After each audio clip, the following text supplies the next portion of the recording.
छठवां गुरु मिल गया आपको। कहा एक ब्रह्म। अब ये नहीं कहेगा कि एक देवता, एक भगवान, वो भगवान को भी छोड़ देता है, देवताओं को भी छोड़ देता है। छठवें प्रकार का जब गुरु मिलता है तो कहता है एक को मानो, एक को ब्रह्म द्वितीयो नास्ति, वो ब्रह्म एक है। यहाँ तक लोग काल के दरबार में जाते हैं। अगर यहाँ तक के गुरु मिले तो भी आपको अंत में कहाँ तक जाना है? काल दरबार में। काल दरबार में। मरने के बाद भी काल की अदालत में तो जाना पड़ेगा। मतलब आपको स्वयं हिसाब देना पड़ेगा। अब आया चौथा गुरु, सातवां गुरु। कौन गुरु? वो सीधे अमर लोक घर जाए। वो कहाँ ले जाने की बात करता है? अमर लोक। अमर लोक चेतन की बात। यानी कहता हो एक से भी परे है, एक से भी, क्योंकि वह एक में भी आने वाला नहीं है, वो संख्या में आता ही नहीं। चेतन गुरु। हाँ? चेतन की बात करता है। अगर वो संख्या में आ गया तो फिर भग गया। उसका बुरा करना चाहो तो बुरा हो जाएगा, भाग करना चाहो तो भाग हो जाएगा। एक भी संख्या में आया तब। जैसे ये प्रकाश दिखाई दे रहा है आपको, आप लोगों को सूर्य का प्रकाश दिख रहा है, इसको क्या कहोगे? एक प्रकाश। हाँ? अच्छा, दो प्रकाश या प्रकाश नहीं है? है, प्रकाश है, लेकिन ये गिनती में नहीं है, ये मात्रा में नहीं है, ये विराट है, सर्वत्र है, हर जगह है। इसको बांटा नहीं जा सकता, इसलिए एक से भी परे है। अर्थात वो चेतन है। क्या है? चेतन है। वो देह से परे है, वो विदेह है। तो परमात्मा देह वाला नहीं है, परमात्मा देह में रहते हुए भी अलग है, वो विदेह। जैसे दूध में घी रहता है, हाँ रहता है घी।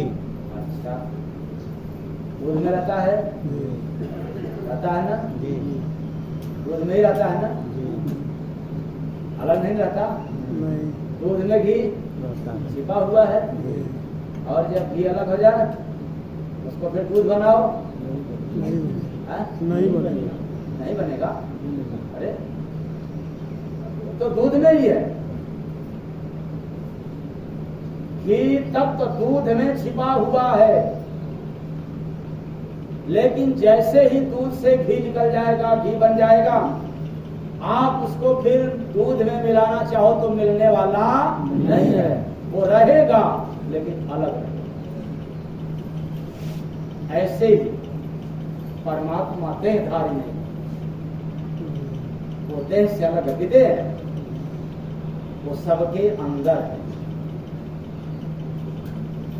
अब वो अंदर वाला परमात्मा, सर्वव्याप्त वाला परमात्मा, कण-कण में रहने वाला परमात्मा का दर्शन चाहिए, अनुभव चाहिए, तो एक काम तो करना पड़ेगा। वह घट-घट में रहने वाला परमात्मा का अनुभव चाहिए। मंदिर में रहने वाले परमात्मा को करने चाहने के लिए, देखने के लिए आपको मंदिर मस्जिद दौड़ना पड़ेगा। मस्जिद में रहने वाले भगवान के विषय में, अल्लाह के विषय में आपको जाना पड़ेगा।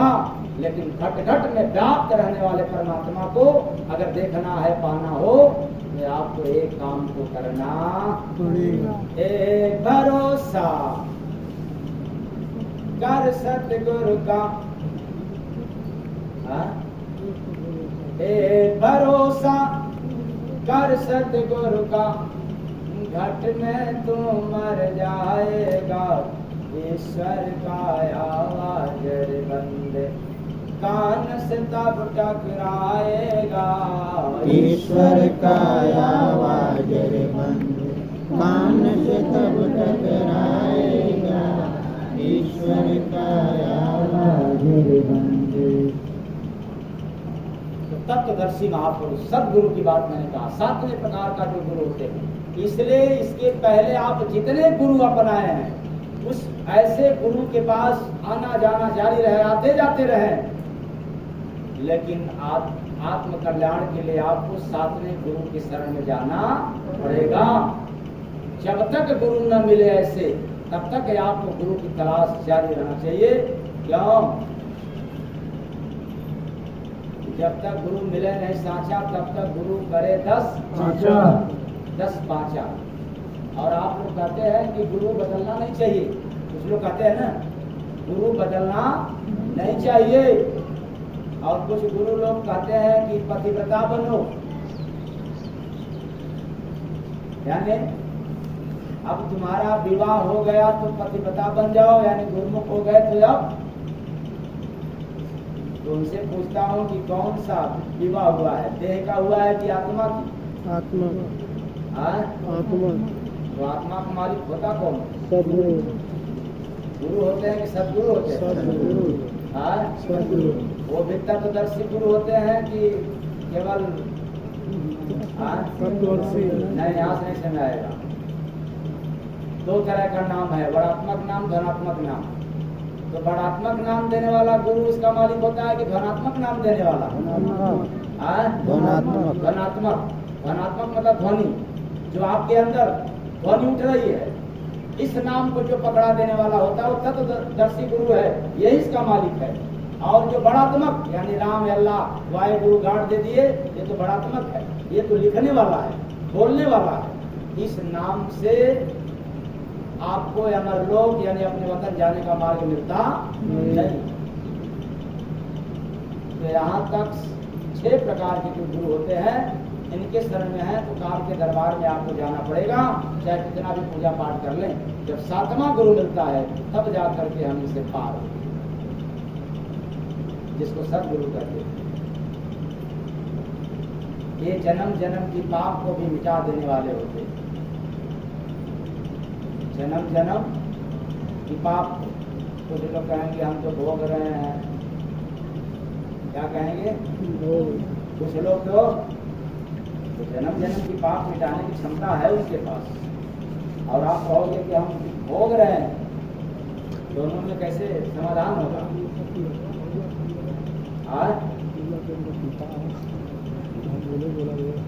इसका समाधान यही है कि आप ऐसे गुरु के पास बैठ करके अपने पाप का वजन देख लो। अकेले देख नहीं सकते, उनके सानिध्य में बैठ करके अपने कई जन्मों की पाप की गठरी, पाप के वजन को देख लो। और जय गुरु बंदे महाराज बड़े विश्वास के साथ कहते हैं, ललकार के कहते हैं, एक बार जिसको अपने जन्मों जन्म की पाप की गठरी पता चल जाए, वजन पता चल जाए, तो दूसरी बार या उसके बाद केवल उसके नैनों से नीर निकलता रहेगा और जन्म भर भुगतने को तैयार रहेगा, लेकिन पाप की गठरी को समाप्त करने की कभी चेष्टा नहीं करेगा।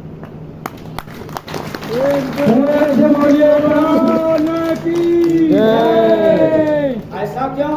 क्योंकि अपने किए गए पाप से इतना उसको घृणा हो जाता है कि कहता है कि किया तो मैं हूँ, लेकिन मैं अपने गुरु महाराज को तो मुझे मैं भुगतूंगा नहीं है। गुरु महाराज पार कर देते हैं, लेकिन मैं दावे के साथ ये बात को कहना चाहता हूँ, तो दूसरे दिन या दूसरी बार वो कभी भी नहीं कहेगा कि हमारी गठरी कब समाप्त होगा।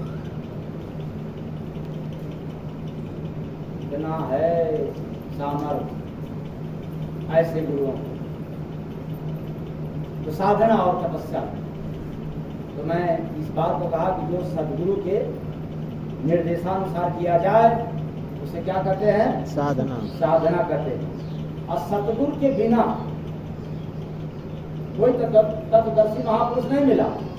अपने मन से जो किया जाए, अपने मन से मतलब देखी देखा, वेदों में, पुराणों में, शास्त्रों में लिखा गया तो वह तपस्या। उसको क्या कहते हैं? तपस्या। तपस्या।